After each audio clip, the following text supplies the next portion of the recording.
Okay, yung December 6 na. December 6. Make a wish and roll the candle. Sana mag-imin yun ah. Okay, yung number. Boy, iniwan niyo talaga. Okay. Yung December 8 na my birthday, I see teacher my lead. Make a wish and roll the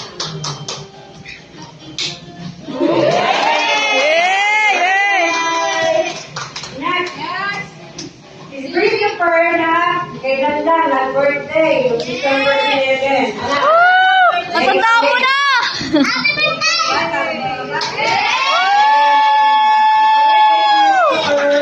At yung darating pa lang, mag-birthday, ay sa kaarawan ng ating Panginoon.